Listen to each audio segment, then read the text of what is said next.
What's up, guys? It's me again. So, I'm here to address another video from Mr. Secret Service himself.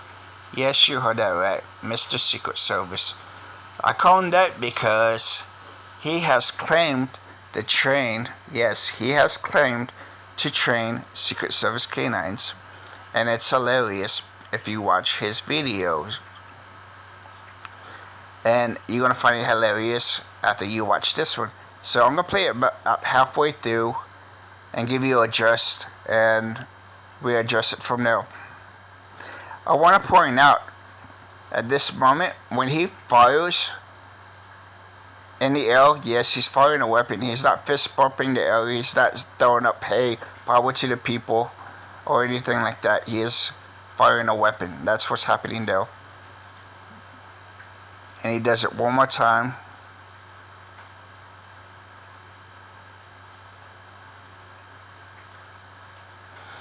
And his other decoy comes out, so that's about halfway. I'm going to rewind it and we're going to adjust it from the beginning. So, from the get-go, why are they in the back of the truck? That is technically ill-effective. It has no technical advantage being in the back of the truck. In real life, that dog should be alerting that handler that, hey, there's a threat presence in the area. I want to deal with it. If you don't deal with it, let me out so I can address it better, because right now I'm a limit to what I can move and how I can move. They should not be in the back of that truck. That dog should not be letting this guy, as you can see, walk up with a gun. That dog should be ready to engage.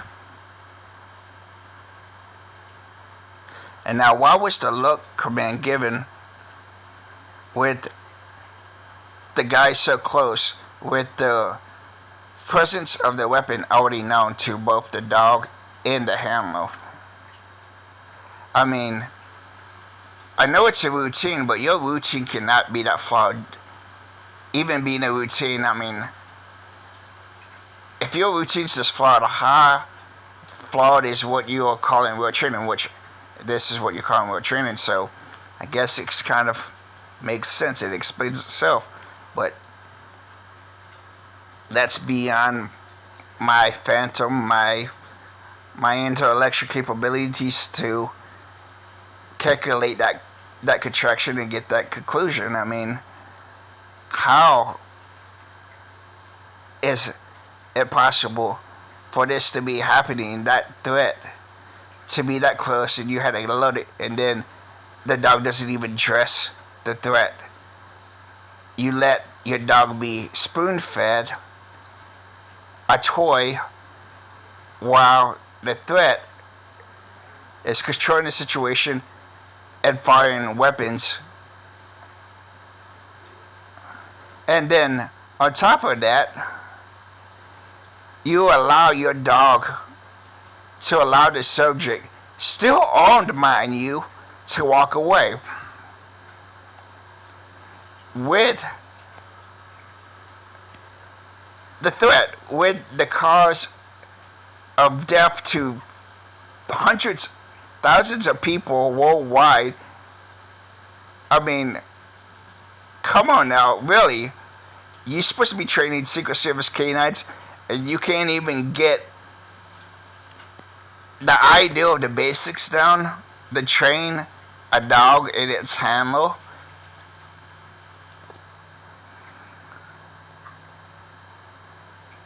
So the dog is hyped up this time around on the look command for some reason, and it comes down all of a sudden. Why did the dog come down? And then all of a sudden it's back in the hype. Why? Why is that dog allowing that subject to turn the weapon away from it? That dog should have already engaged. If you watch my video about targeting, you understand that targeting isn't only about the area, it's about the timing as well. Again, that shouldn't be happening. But it kind of repeats itself. He's in a routine of doing stupid stuff, so I'm going to let him do stupid stuff.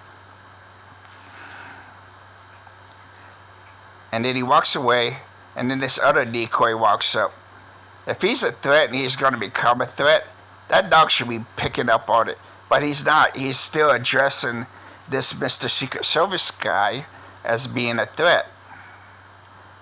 Even when Mr. Secret Service guy hands over the weapon, and now he's not even addressing either of them. He's looking at the camera as if there's not the presence of three guys that at any moment can be a threat to your life, your limb, your sight. So he's totally not focused on anybody. And obviously this guy's a threat because he's got a gun. But watch how he gets the dog to focus on him. Ready? La cucaracha, la la la la la la la la. Why is he doing a decoy shuffle? Like, seriously. If that's what your dog understands and takes as a perceived threat, I can't even think of the words. This video has dumbed me down that I can't even think of basic words to explain this. But if you have to do the decoy shuffle in order to get your dog to realize that, hey, something's going on, that there's a threat or possible threat there, how long are you doing it? Seriously, how long are you doing it? Let's play it back, because that's hilarious. If you have to, la cucaracha, and get the dog to bite, well, again, the threat is in the strong arm. And not only that, did you notice? I didn't even notice it because I was laughing so hard. But is it just me, or does he actually point the gun at the handler? I know it's probably by accident and just routine, but right there, he's either pointing it at the handler or he's pointing it at the back of the dog's head.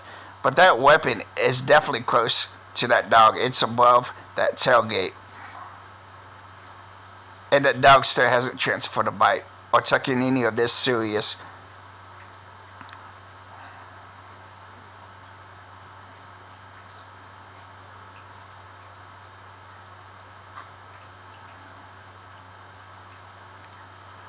And then why did he bite, or not bite, but snap or hype up at the end when the threat was gone?